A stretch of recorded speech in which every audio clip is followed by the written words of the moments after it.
the music, join me for a ride. Maximum overdrive, join me for a ride. Speed up the music, join me for a ride. Maximum overdrive.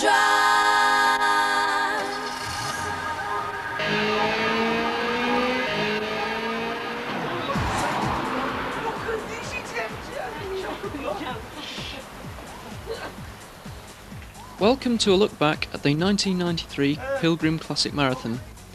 This year we managed to muster 6 cars for the epic journey across Europe, which was loosely based on the route of the Pirelli Classic Marathon, including the famous Stelvio Pass in Italy, with nearly 50 tight hairpin bends up 9,500 feet of mountain. Here Jeff and Barb Wales, along with John Dee and Derek Kennington, are just about ready for the off before meeting up with myself, Sean Godfrey, and Denise Langley from the Midlands area. Kevin and Sue Pearce from Oxford later joined the convoy on its way to Dover, where Andy Giles was also waiting. Meanwhile, Mike and Joan Richardson were en route from Hull to Zeebrugge and would join us all in Belgium the next morning.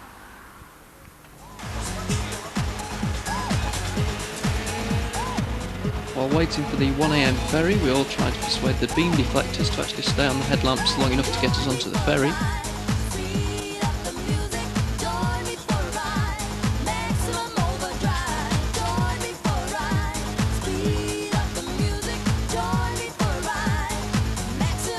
After a calm crossing and a few hours rest, we arrived in Ostend at 6 AM and headed off towards Ghent services to wait for Mike and Joan.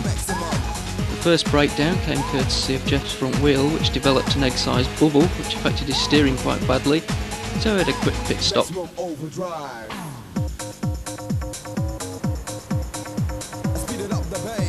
After a spot of breakfast at the services and lots of coffee, Mike and Joan were soon heard on the CB.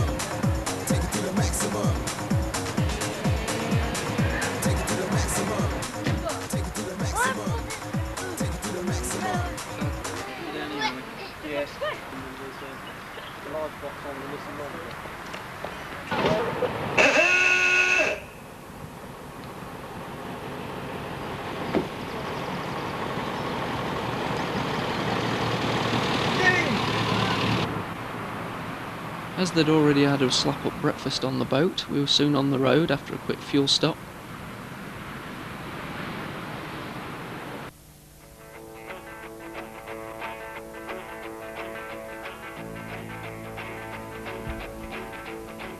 We just about managed not to lose anyone around the hairy Brussels ring road. Then on down to Luxembourg, where we all tried out what French we could remember at a motorway service restaurant, the majority of us pointing at spaghetti bolognese. Avoiding the toll motorway, we took a very scenic cross-country route from Metz to Strasbourg, where we somehow ended up driving through a street market. People coming out of the balconies waving and cheering at us, and others chasing us along the street, stopping all 6 cars in turn to shake hands.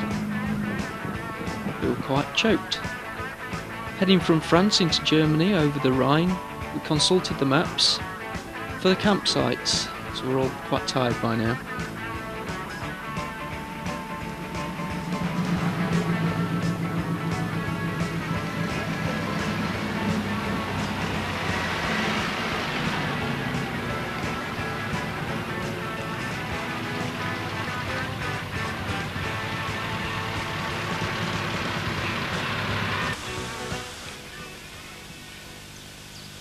A campsite was found in a forested area at Wolfach, which is 30 miles southeast of Strasbourg, so we planned to camp here for 3 nights. On site were an excellent shower and toilet block, a shop and a bar at the local farmhouse. As the next day was a Sunday, we all had a lie-in to recover a little, and then went on a route march through the forest to get completely knackered again. We were all ready for a few beers with the barbecue as soon as we got back, so we scoured the shop and the local wildlife for some barbie food.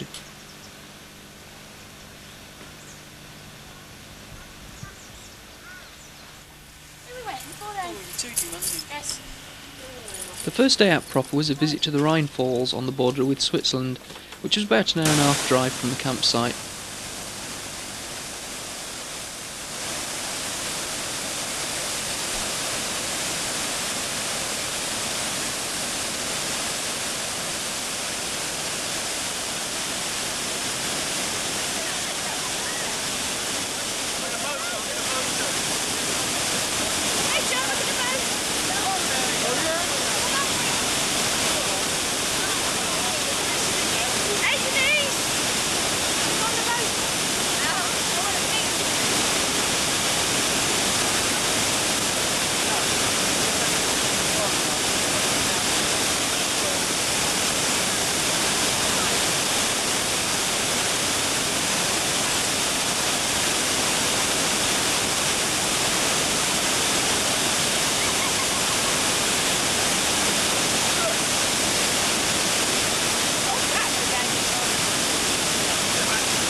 Braver members amongst us took the boat trip across to the stump for a bird's eye view of the falls, while the others checked out the local delicacies.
That's John there, look, waving. And Kevin's taking our picture. Give us a chip.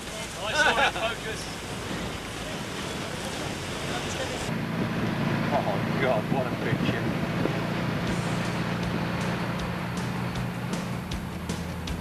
After the Rhine Falls, we enjoyed beer and barbecue, laid on by the campsite owner in a log cabin high up in the woods. Another long walk. This was Tuesday morning, tents and bags packed, leaving Woolfack behind. We're on our way through the Black Forest, past the Boden Sea, into Bavaria, and then the Austrian Tyrol. We're looking for a campsite somewhere near Innsbruck.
Things were hotting up a bit, so it's time for a sun lotion stop.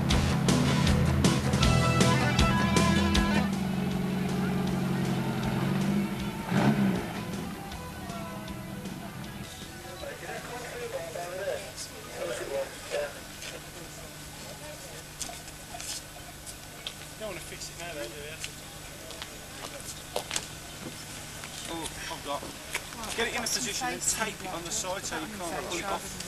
Do you know what I mean? Right. You want to do it or you want to...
Just then, the road disappeared.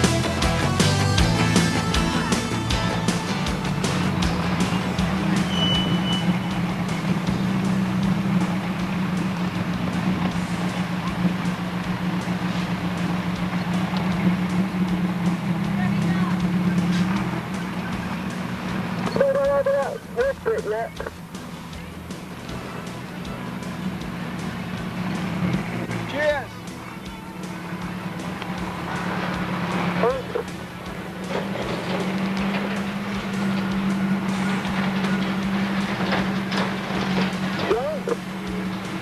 Yeah? No time in there.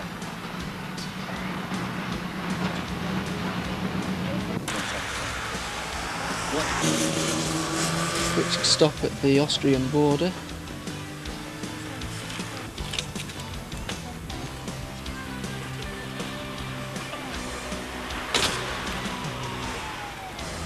Change some travellers' checks at the local hotel.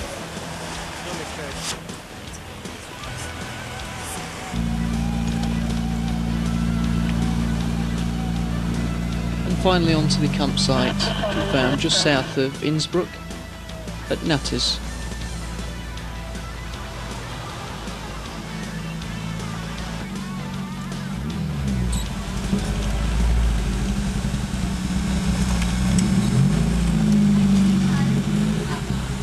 This campsite was more expensive than the German one, but had every facility you'd expect. Its own restaurant, which we checked out on the first night, 2 lakes, one for fish, one for people, with a 90-foot water slide. There were 2 or 3 shower blocks, its own shop and its own car wash.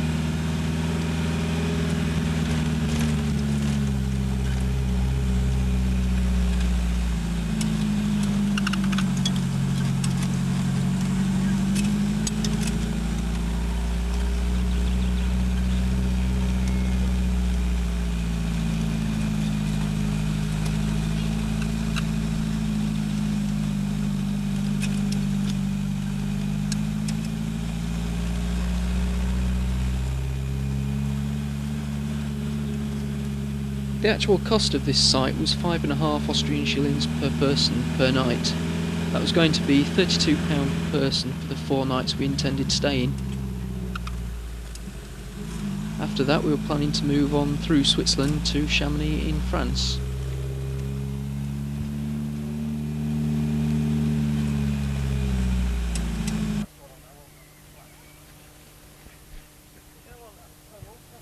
First the tents were put up before seeing to a few of the minor battle scars we'd suffered on the last leg of the journey.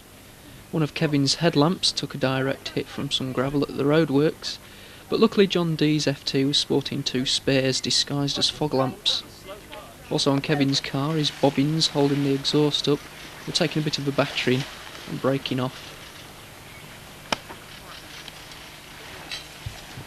My only problem so far was one of the tent poles breaking, but it did hold together for the rest of the holiday with lashings of sticky tape around it.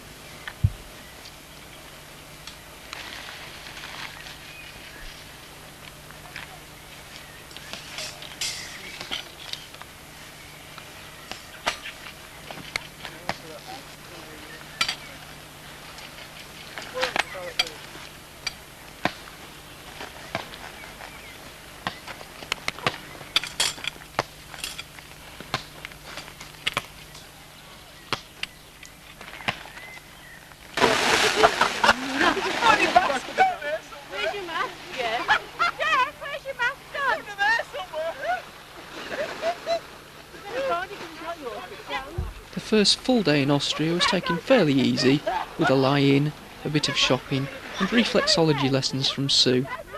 This was followed by a swim in the lake and lots of goes down the water slide, with Derek, our Marlin driving POC member, on the camera. A barbecue was also the order of the day, with lots of beer and wine tasting.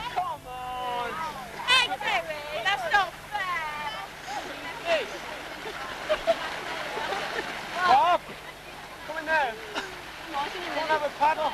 You got warm in here. Come down here slow. Oh, go on. Go on.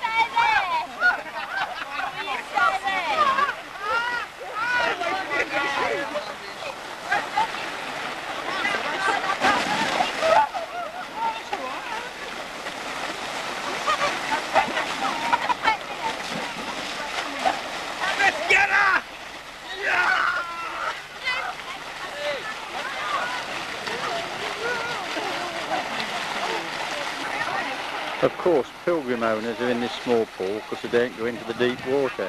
If there had been Marlin owners, they'd have all been in deep water. Even after 10 minutes, we couldn't get the Pilgrim owners into the deep water.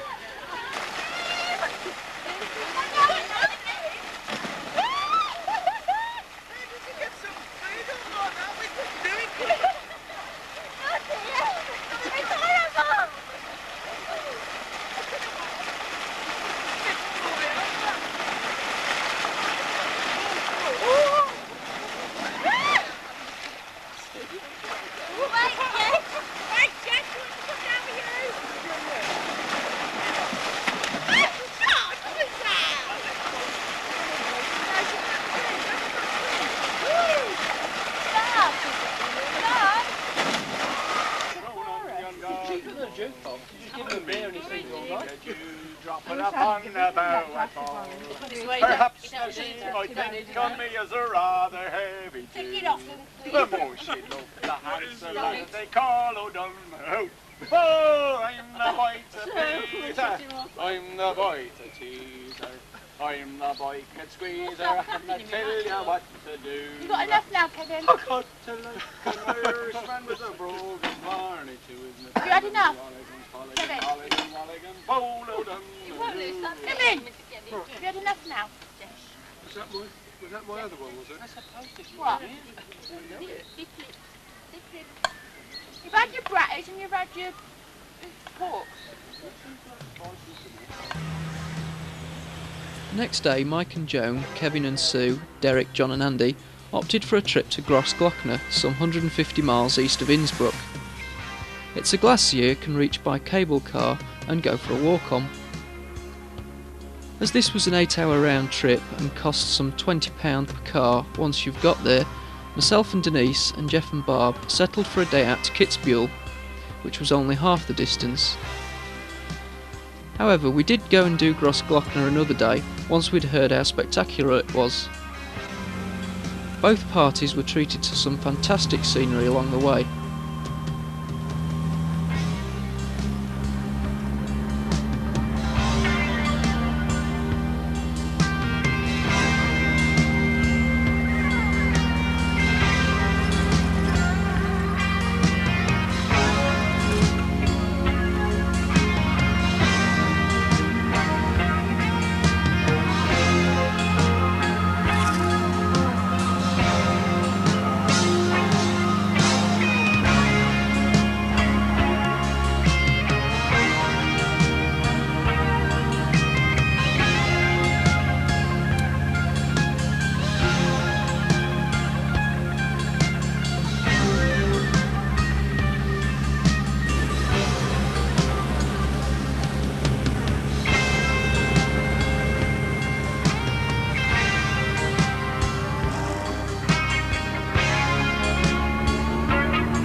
Then Andy had a bit of trouble.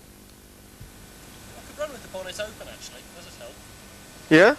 Yeah. You got a safety catch on it? Yeah. Well, big piece of elastic. Holds it at 70 usually. I don't think we're going to get going that quick. No, I did try.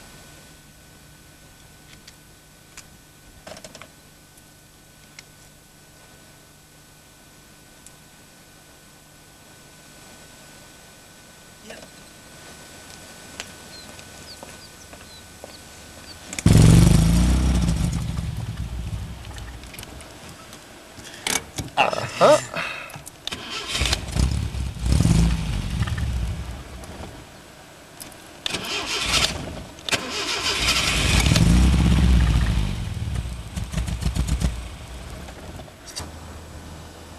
I haven't got a very good heat shield on the arms, to be honest.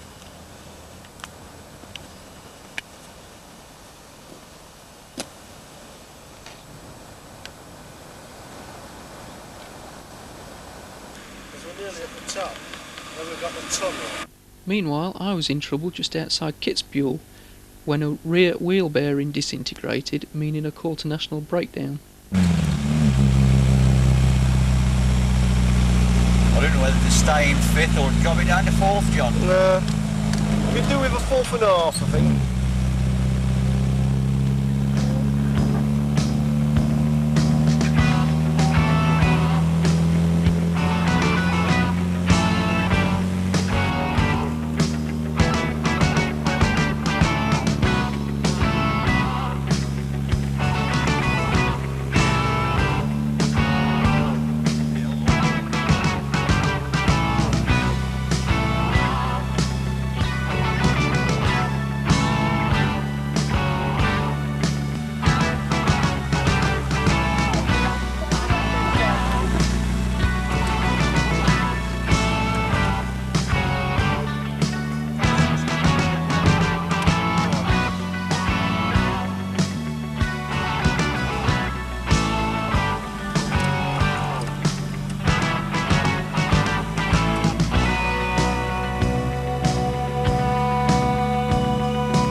Can't take photographs of you doing that. What?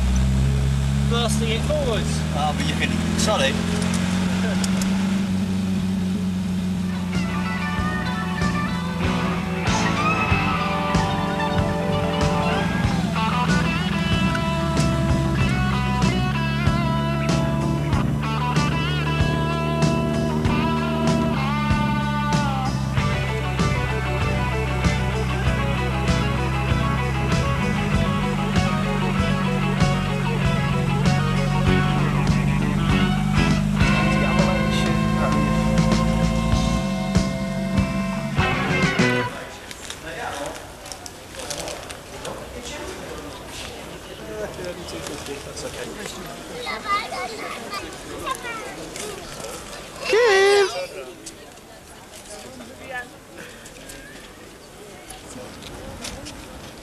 Yeah, that's down at the top of the Oh my God, yeah. I see what you mean.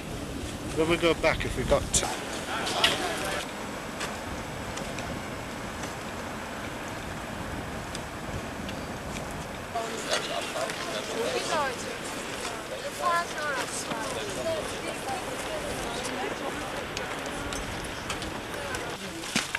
Ja, Christoph. Aber dann von mir keine Glück.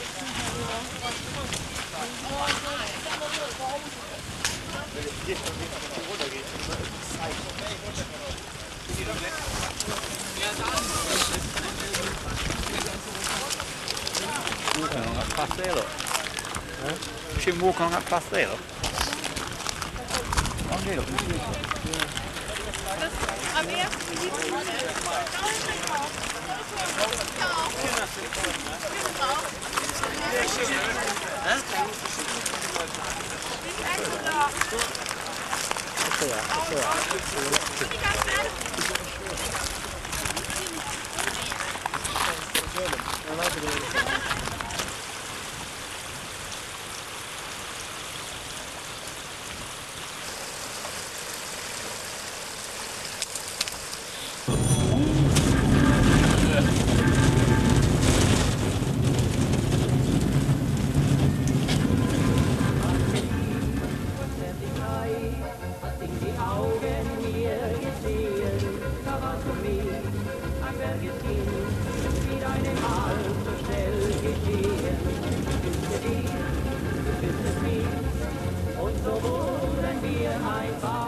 Finally, a few photos of the marmots that only live in such high altitudes before heading back so Andy could turn his car around to cure his fuel starvation problem.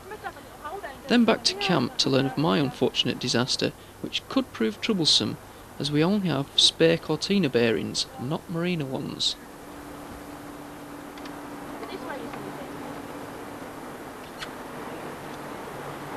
Would you like some Mars bar?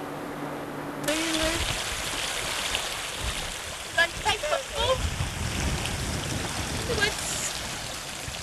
The following day I spent at the garage in Innsbruck where my car had been transported to. It was soon clear that the wheel bearing would have to be flown from Britain to the garage, and as it was Friday, the weekend would slow things up a bit. It was also looking like a longer stay in Austria than planned was on the cards, so National Breakdown were contacted again and I was soon driving round in a Vauxhall Astra. At least I was mobile. Everyone else took it easy for the day, as it turned out to be a bit damp later on, so tonight's barbecue was under Kevin's car cover, while his tent became the club tent for the evening. The hassle with the car did mean I missed out on the odd football match, the Australian lakes, and not to mention some of the walks.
Saturday the 3rd of July was Jeff and Barb's wedding anniversary. It was definitely going to be one to remember. While Mike and Joan had a day out at Stewbear not far from the campsite, the rest of the gang headed for the big one, Stelvio Pass. John had a big grin on his face already.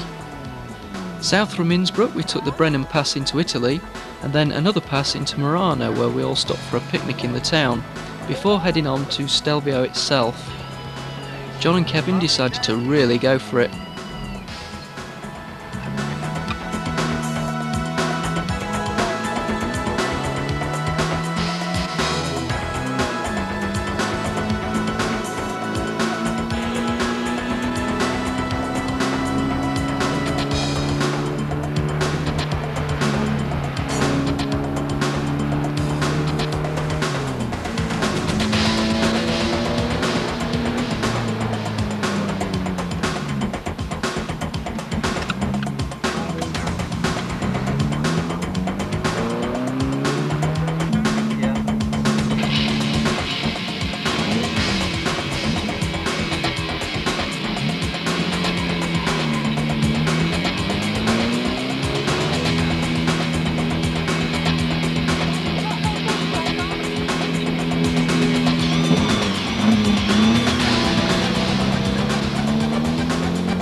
Yeah! Is that Sean in front? Yeah.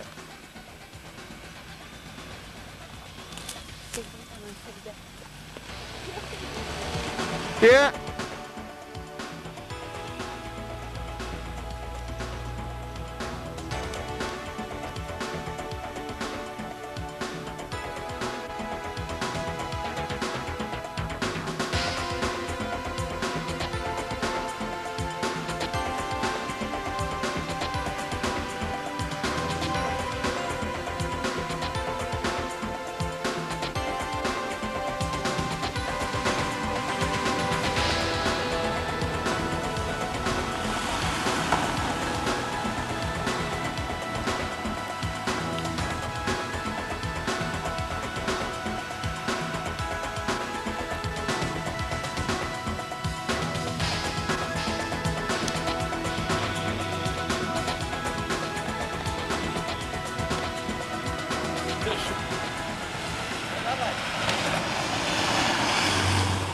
That camper can get up, Sean. Oh, look at that camper, man. They're low geared though, you see. Yeah. Hey, Sean. Yeah.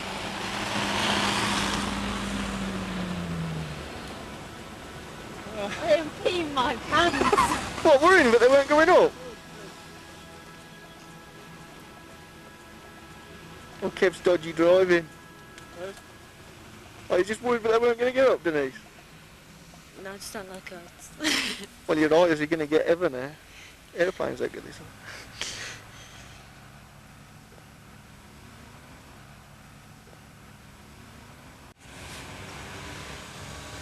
Not doing too bad actually, Sean's, are they?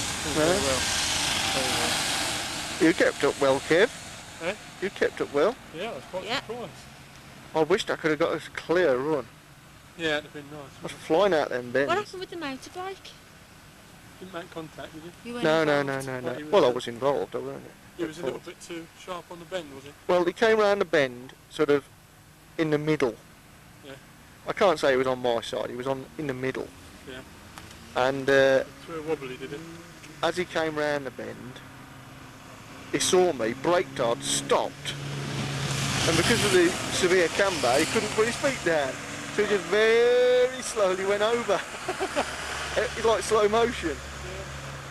Yeah. Anyway, he's knocked his wing mirror off. He accepted like it was a problem.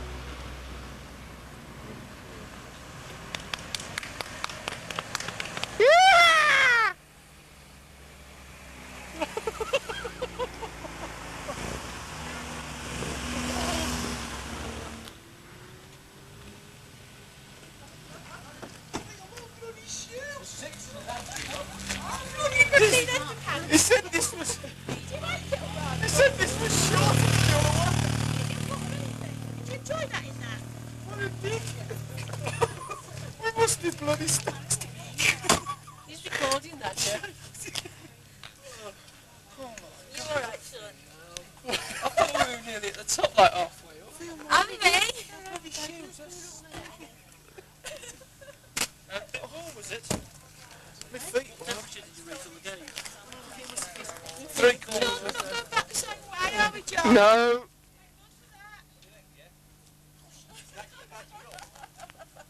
Well, we're off the top now. You've got to still go higher. You've got to go around now, back down. No, yeah, you get out the other way. I said to John, you swine, you didn't say to this high. I was looking behind at Jeff and I could see him going. Is it? Yeah. I think I need a new underpants on and anything else. We'll just start. Not till halfway up, you start.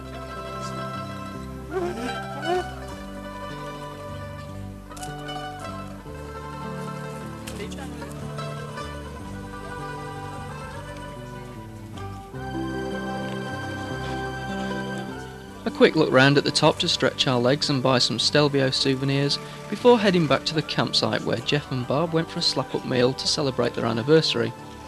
Meanwhile, here's a clip of how the professionals tackle Stelvio.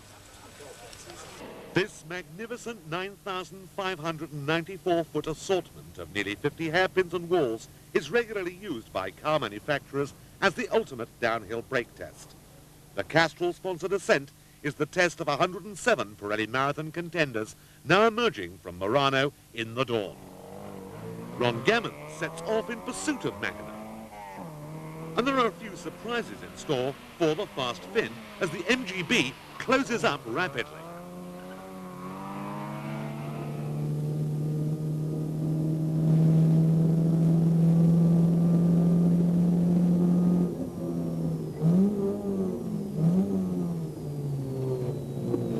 Gammons achieves what must be the lifelong ambition of anyone who's ever rallied since the 60s, to pass Timo Mackinnon on a stage. Something to tell your grandchildren about, Ron. This has really given him some vim and vigour here.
Keep following the signs from moles in the village.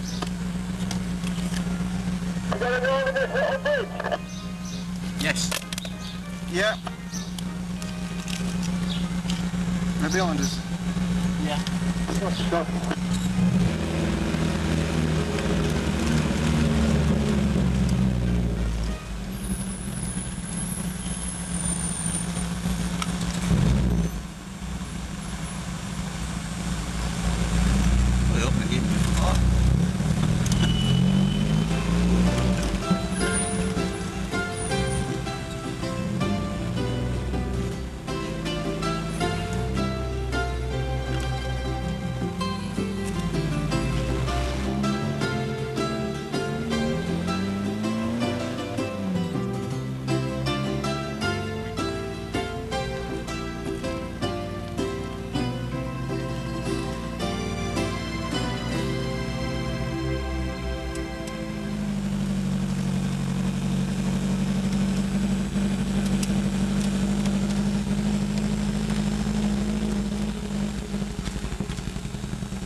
Good day.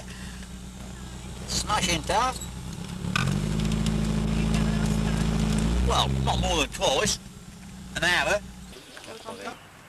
The next day, Sunday, Jeff and Barb joined me and Denise in the Astra hire car on our day out at the glacier at Grossglockner. Everyone else spent the day in Innsbruck.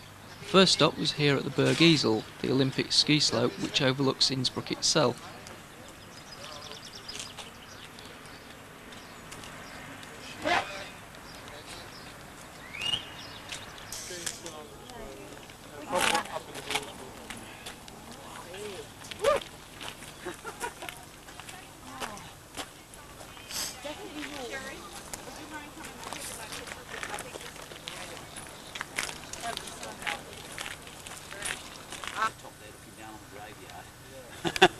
That must be really psychologically good, wasn't it? I should say there's a lot of individuals there. Yes, oh yeah. But overall the towns tend to lose millions. I mean, what's the town? Where was the last one? Was it Seoul or something? And Joan still employed it? No, we're employed to build it. Tell you how many 100,000 people are employed. It was absolutely astronomical, the figures. What a gal, what a gal. Look at that, not even panting. Do you want us to breathe for you, say? After a short drive, they all went for a walk in the woods for 2.5 hours, after which the village fountain was almost drunk dry. Later that evening, while we were all tucking into our bratwurst, the distant sound of a waterfall seemed to be getting nearer. Then the sky blackened, and the odd pinging on the car roofs got faster. This was the aftermath. This size of these hailstones. Oh my, that's all it was. Bloody hell.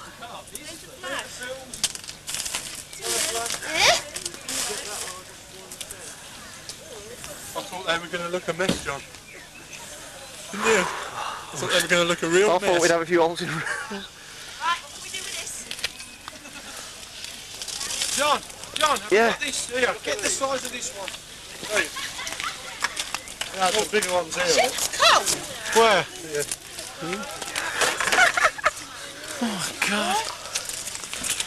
Can you go around so you can get some clean? No, you don't take one of me, thank you very much.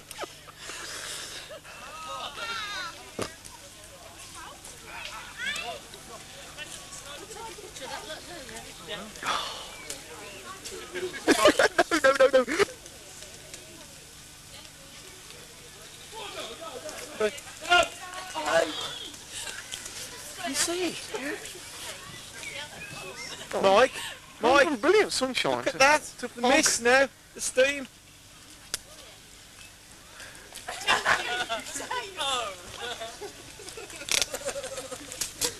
We could have great fun with this, couldn't we? Back of me show! Shut up a bit! Oh, what's it coming? Luckily, the only dents in any of our cars were on the Astra, but there were some other windscreens broken, and we later heard that 2 people had actually died in the hailstorm. Today we were all looking forward to a ride in a cable car, all except Jeff, that is. Mike and Joan had found this place the day we all went to the Stelvio Pass. So they led the way, and after a brief picnic and a cow chase, we were off to the Stubair Alpen. It's so high it takes 2 cable cars to reach the top, where you can hire some skis, but we settled for a snowball fight and a snow trek. Look out for Jeff's face as the cable car sets off up the mountain.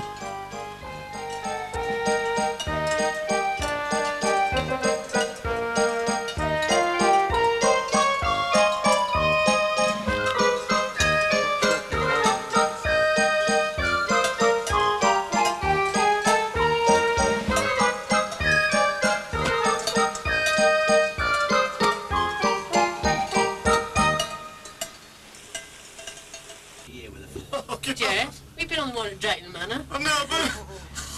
I live next door to that and never been on it. Oh, stop asking the face. Just treat your Elvis Presley! I don't know why I've come on. I shouldn't worry because you ain't getting bloody off. I wish we'd gone up the way in the trees. What are you going to grab hold of the tree? Bloody hell, don't worry, mate. I'll tell you something now, and I'm serious now. You can only die once. I know, but I'm only young. Don't rock it. Does it tell you to sit still? No. I don't like it, Jim. Well, You don't like it, I don't like it. I shouldn't worry too much. You ain't going to do anything about it now. You're on, mate. Calm down a bit now. It was just I think it's the initial take off, isn't yeah. it? To think you're going up in the air.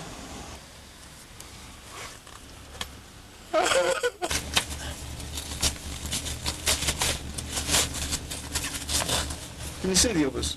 They're getting off. Yeah. Yeah, get me each stick. So Yeah, I'll get them. Yeah, don't forget Mark's coat.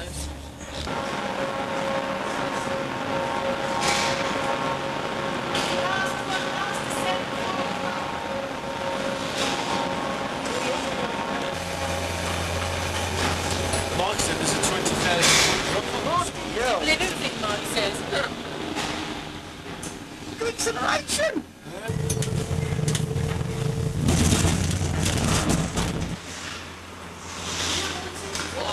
It's snow plough here, Jim. Look, it's back and front. What a bloody moon, isn't it?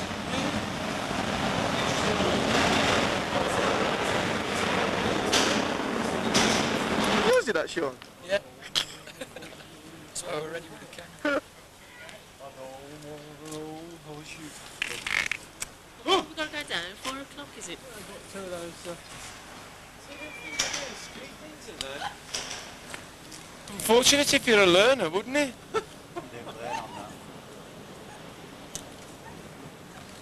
They're going to come down here, aren't they? You end up getting ripped, don't you? You go under with where was one of them, you went... Oh, look at my handbag. Looks like he's going to speed, yeah? Why don't we just let it go? Karen, don't go on that bit. It went over.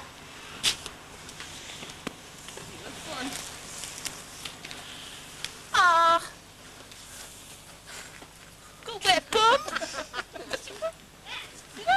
Look. Is it warm out there? Got a wet bum now.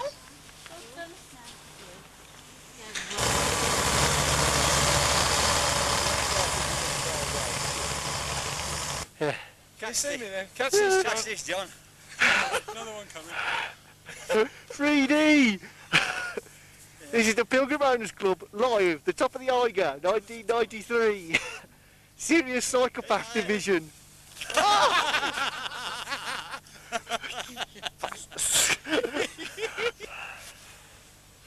Bloody hell. This is something else. It is, isn't it? Cheater's way of doing it, but... See them people walking? Oh, you did, didn't you? Yeah. With the packs and that. Christ, what a game. Hills are alive with the sound of music.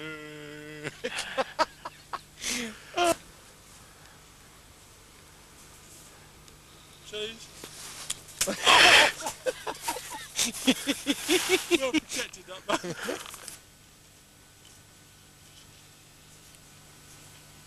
This will do, chap. actually could go back from here.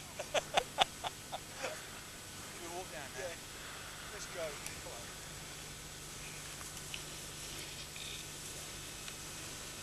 You have my stick, John, because you Pilgrim owners need them. See how deep you go, Kevin? You want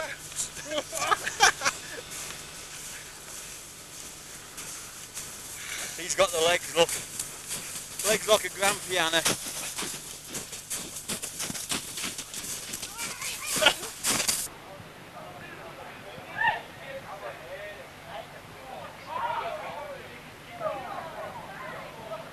Oh, beautiful. Look at that. Absolutely brilliant. Are you glad you come now? Yeah? I bet you are. It's better than lying on a beach, isn't it? Mm, no activity on beaches. Yeah, you're coming next time, no? Yeah? Yeah. Bloody hell, keen. Watch out! Jeff! Jeff, watch out! I will do it. Yeah. See who's going to stay with the cars.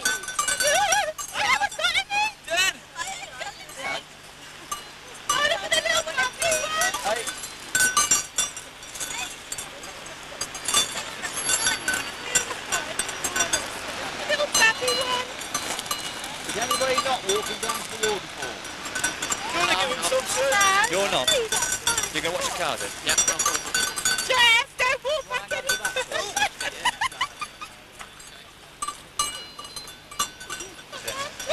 Just think, hey, watch them all. Hey, Jeff! I dare something you'll be redundant, Kev.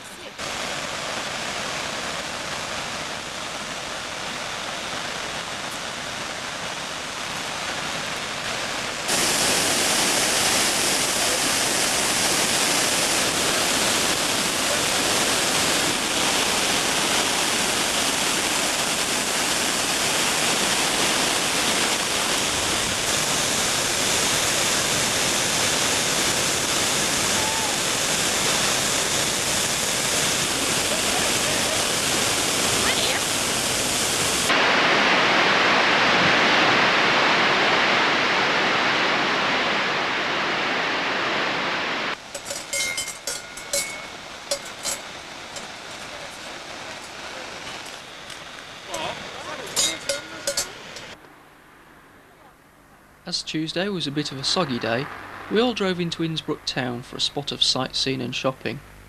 That evening, instead of a DIY barbecue, we decided to treat ourselves silly at a posh restaurant for a change. So we all dressed up, Derek put on his best hat, and we all had a very pleasant evening in a restaurant at Mutter's.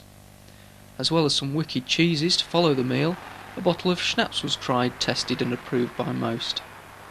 I think Derek, however, was looking forward to his herring picnic the next day. Asked the Pilgrim manager to take me out to a posh luncheon. This is what we got.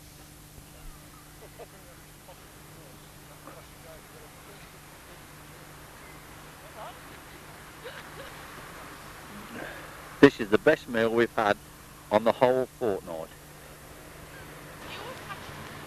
This was Wednesday.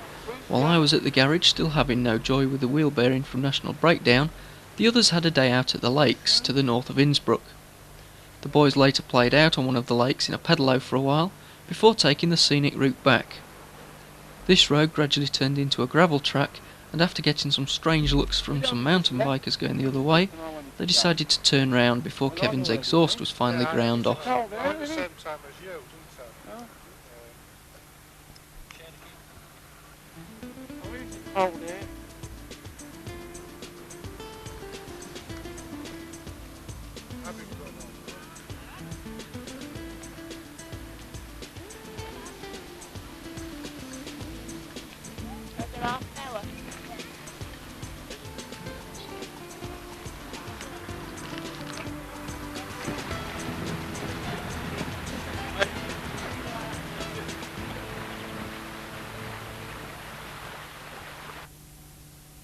Thursday morning it was time to pack tents and leave Innsbruck, in time to catch the Friday night ferry at Ostend. Unfortunately for me, my car was still in bits. Derek and John volunteered to stay behind, while the others headed for a campsite in France, where we could catch them up later. My car finally came off the ramps at 1 PM, meaning we were some 2.5 hours behind the others.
We never actually caught up with the others that day.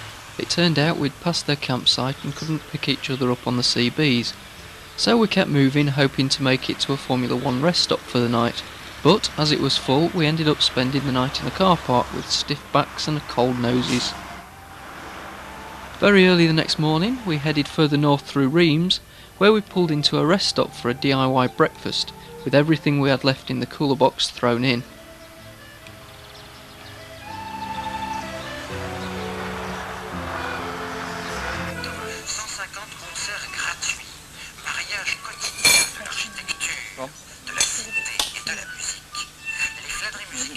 Shut up! It don't smell as bad, does it? I mean, fancy not bloody washing in the morning. I mean, you know, typical Pilgrim, they don't never get a wash in the morning. You get to describe this culinary delight for me, Derek? Well, yes, we have here we have carrots con carne, and we have soup a la carte, potatoes. Oh no, sorry, pomme de terre, don't we? Pomme de terre. And herrings, specially cooked in a blend of piquant sauces and tomatoes. Oh, that looks gorgeous. And the wine we're having with this? It's called, I think actually it's Brook Bond. Brook Bond, nice, yeah. James's brother. On the final leg of the journey, we had some time to stock up at one of the hypermarkets in France. Meanwhile, the other party had some bad luck with the French police, who were lying in wait at some traffic lights. At a certain time of day, when the sun was right behind them, unless you knew they were there, you couldn't actually see the lights, and, unfortunately, a few hefty fines had to be paid, causing several glum faces. So, to cheer themselves up, a nice lunch was bought, before making it back to Ostend. Mike and Joan then set off back for their ferry at Zeebrugge, while everyone else soon joined up and took a look round Ostend, before boarding the ferry, and the end of what had been a thoroughly enjoyable and fantastic fortnight. Here's looking forward to next year, when we shall be heading back to do the bits we missed this time.